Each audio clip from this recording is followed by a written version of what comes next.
Mr. Haavisto, on behalf of our Alive Network, welcome to the show. Thank you, my pleasure. We very much appreciate you taking the time to talk to us. Now that Finland has been a member of NATO for 2 months, what has changed in the life of the Finnish foreign minister? Well, not so many things has changed, but of course Finland is now taking part to all military planning of the NATO, defense planning. There are a lot of working groups in Brussels. There's the Finnish flag in the front of the NATO building. Of course, that was the major event at the 4th of April. But we are now in the process of negotiating new government to Finland. We are a caretaker government now, but actually all the meetings are ongoing. I was just in Oslo at the NATO ministerial meeting where we had a queue to meet the king. I noticed that I'm the second in the queue based on the, the length of the career. So even if you are only 4 years as a foreign minister, you are almost in the head of the row. Yeah. So NATO is still very much on your desk.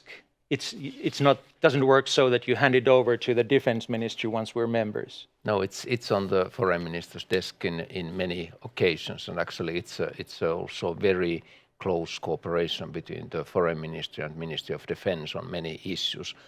Let me just mention the policy on nuclear weapons, for example. It's definitely not only a defense question; it's the mostly also a political question, how this kind of deterrence of NATO is developed and so forth. It's very much based on the foreign minister's debate. Yeah.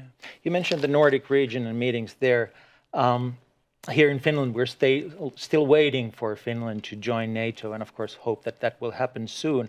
Once Sweden is a member, what has changed how's the Nordic region different from that day on? Well, of course, first of all, we have very constant communication with Sweden now all the time because there is the coming Vilnius summit of NATO in July, mid of July, and we hope that before that Vilnius summit, Sweden will be a member. It's pending still on Turkey and Hungary, and of course we are waiting the ratifications of these 2 countries, particularly after now elections in Turkey.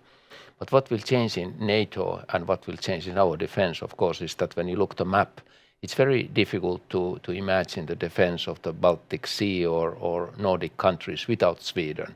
It's such an important part of the Nordic countries. And of course, for Finland, all our service routes in the time of the crisis goes through Sweden. The depth of our defense is depending on Sweden and so forth. And we have a very close military cooperation with Sweden.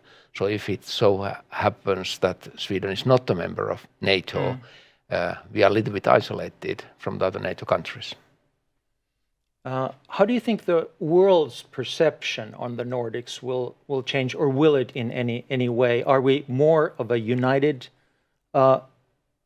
community or a region after everybody's in NATO?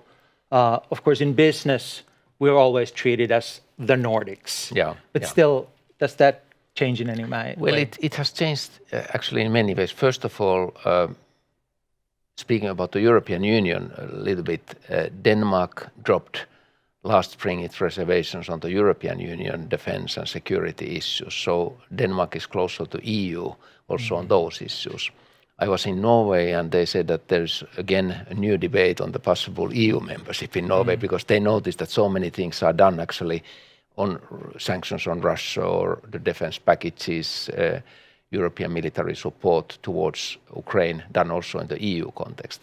But of course, at the same time, when we, for example, make the military planning for Nordic countries, it's important that we think Norway, Sweden, Finland, Denmark, even Iceland as an entity. But of course, this is not the fortress, Nordic fortress. We also have to look 360 degrees all the NATO issues. And for example, the Mediterranean is very important for us because of the threats coming also from the African continent, not to speak about the refugee issues and so